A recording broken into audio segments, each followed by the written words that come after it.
Assalamualaikum warahmatullahi wabarakatuh. Selamat pagi.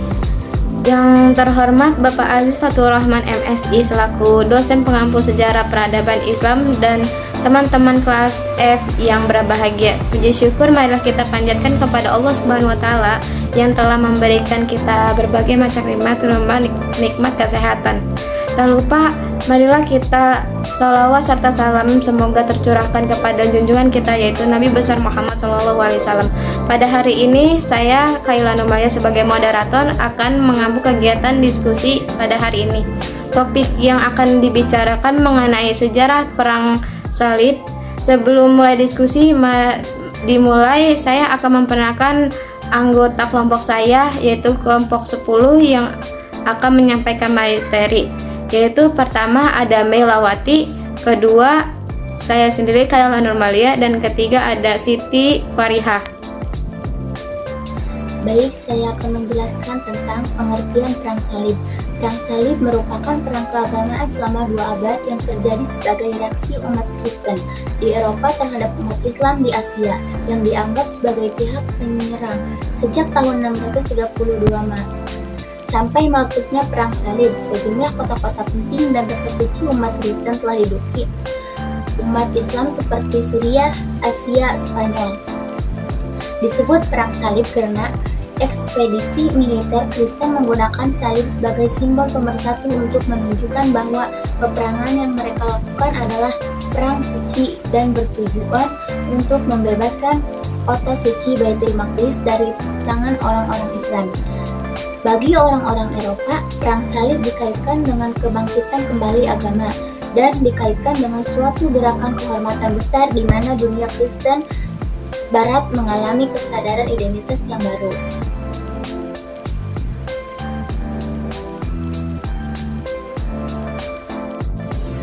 Perang salib disebabkan adanya persaingan pengaruh antara Islam dan Kristen.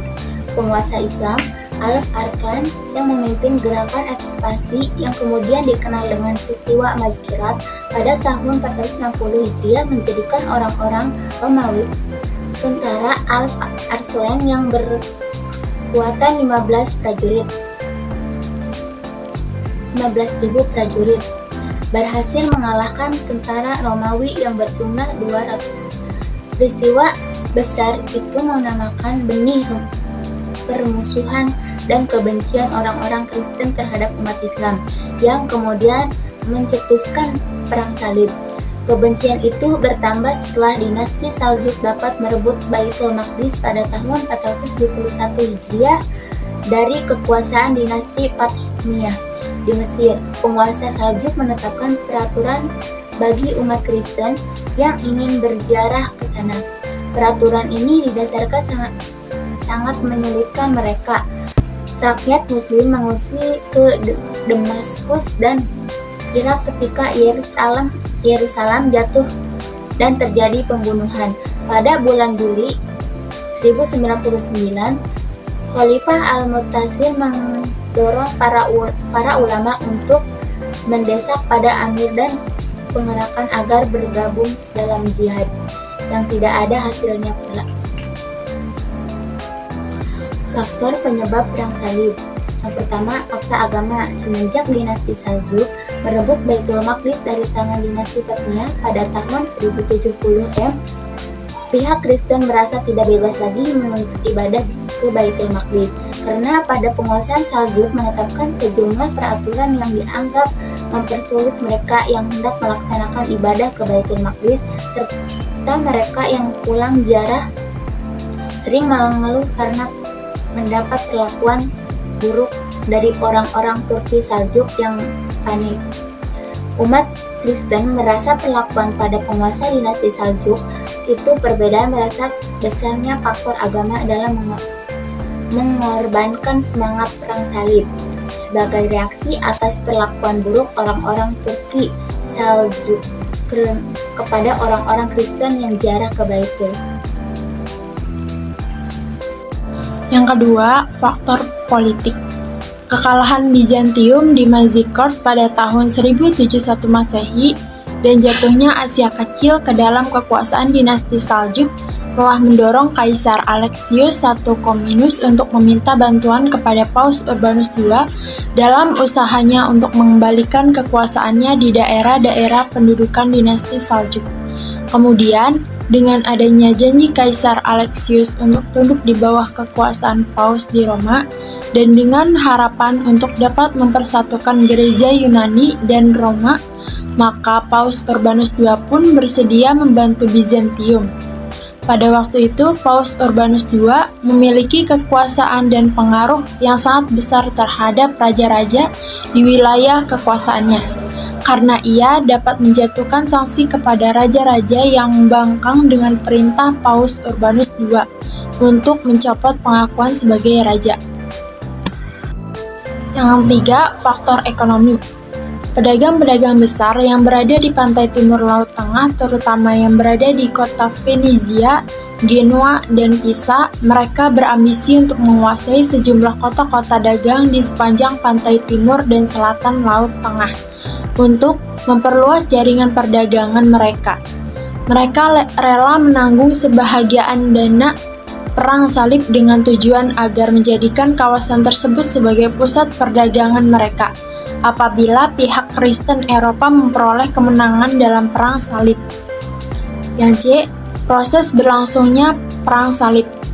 Perang salib dalam sebagian literatur mengungkapkan masa terjadinya antara tahun 1096 sampai 1291. Dinamakan perang salib karena ekspedisi militer Kristen memakai tanda salib sebagai atribut pemersatu dan simbol perang suci dalam melakukan penyerangan ke dunia Islam. Dengan simbol tanda salib akan mudah menggugah emosi keagamaan mereka, dan terbukti dalam 3 kali periode penyerangan, umat Kristiani banyak yang turut ambil bagian dalam perang. Bila diukur dari waktu berlangsungnya perang salib, ada 3 periode. Periode pertama yaitu penaklukan umat Kristiani dari tahun 1096 sampai 1144 Masehi. Periode kedua yaitu taksi umat Islam dari tahun 1144 sampai 1192 Masehi.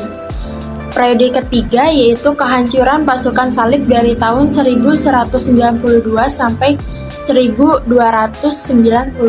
Masehi. D. Perang Salahuddin Al-Ayyubi dalam menghadapi pasukan salib. Salahuddin Al-Ayyubi dikenal oleh orang Eropa dengan nama Saladin, dan ia juga bergelar Sultan Al-Malik Al-Nasir atau Raja Sang Penakluk.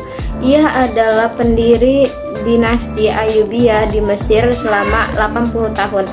Salahuddin berasal dari keluarga Kurdi di Azerbaijan yang berimajinasi dari Irak, dan ia merupakan palisam di sepanjang abad ke-6 dan ke-7.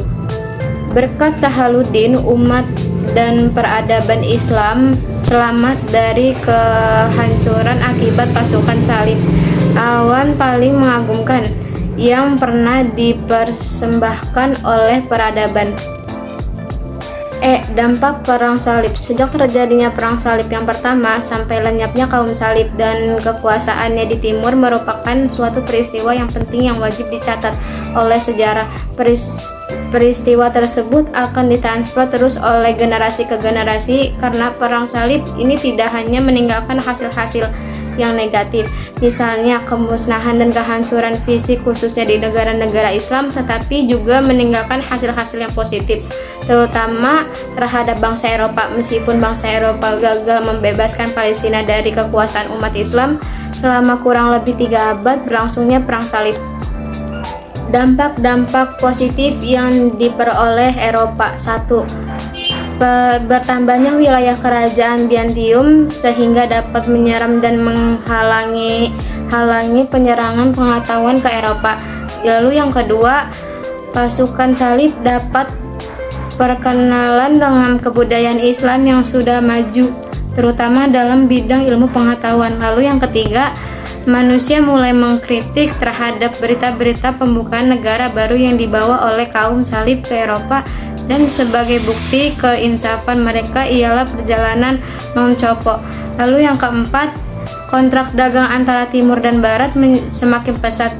Mesir dan Syria sangat besar, artinya bagi lintasan pedagang barat serta kekayaan kerajaan dan rakyat kian melimpah ruah. Lalu, kesimpulan yang dapat diambil dari perang salib adalah memberikan dampak yang lebih beruntung bagi dunia Eropa atau dunia barat. Pengeropaan, tetapi bagi umat Islam, meskipun berhasil menghancurkan dan mengusir tentara salib dari timur, sebenarnya tidak dapat bermanfaat dalam pengembangan ini memberi pengaruh terhadap kemajuan peradaban budaya dan budaya peradaban. Selain mendatangkan kehancuran karena perang salib berlangsung di daerah kekuasaan Islam dan tidak ada yang kalah, peristiwa pentingnya adalah ambisi politik dan ekonomi dan pembesaran Kristiani dan tentara-tentara perang salib berlangsung hingga ia berabad-abad. Lalu Salahuddin Al-Ayyubi merupakan pimpinan tentara Islam yang sangat populer dalam perang salib dan ditakuti sekaligus dikagumi oleh tentara Kristiani.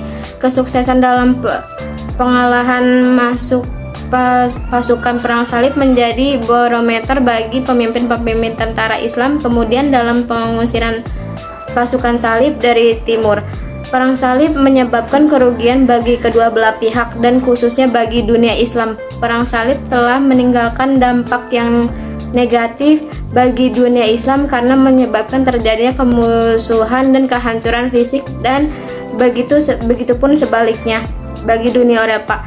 Perang salib banyak memberikan sumber basis perkembangan peradaban dan budaya Eropa. Mungkin cukup sekian yang dapat saya sampaikan, kurang lebihnya mohon maaf. Wabillahi taufiq wal hidayah. Wassalamualaikum warahmatullahi wabarakatuh.